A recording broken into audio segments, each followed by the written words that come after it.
Mark the positions of the trussed rafters along the length of both wall plates.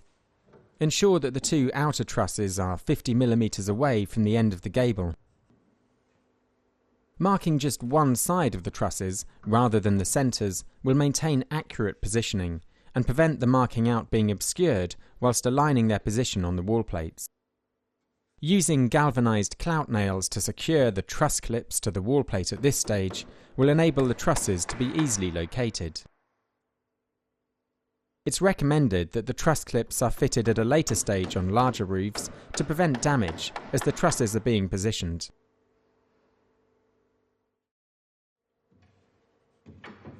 Use a length of longitudinal bracing approximately 22 by 97 mm to transfer the truss positions from the wall plate.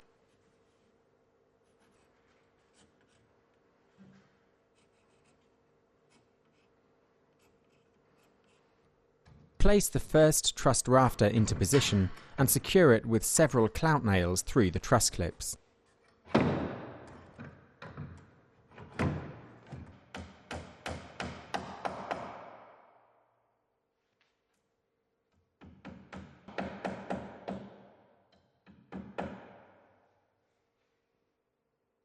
Check the truss is plumb before securing a temporary brace to the wall plate.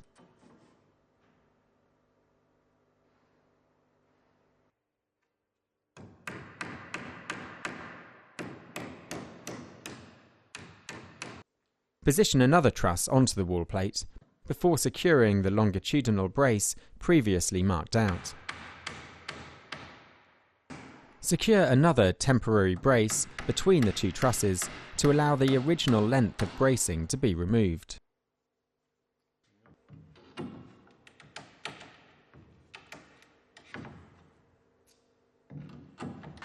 Place the remaining trusses into position and continue to secure them to the longitudinal brace. Leave the head of the nails proud above the surface of the bracing to allow them to be easily removed upon completion. Secure further longitudinal bracing at each intersection of timber throughout the trusses. These intersections are referred to as the nodes. The longitudinal bracing positioned just below the rafters should have a margin of approximately 25 mm to allow for further diagonal bracing.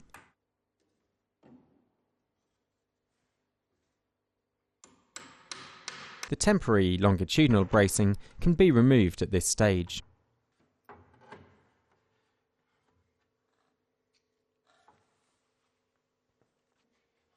Position and secure the final piece of longitudinal bracing at the apex of the roof.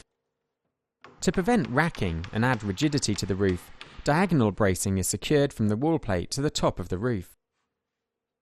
It should also be added to the other side of the roof, running in the opposite direction. The arrangement of bracing will vary between roofs depending on their size and shape, so it's vital that the roof designer's technical drawings are followed to ensure the most effective structural stability. All temporary bracing on the outside surface of the roof should be removed. The brickwork that extends above the wall plate height at the gable end may require additional support from the roof structure to transmit wind loads.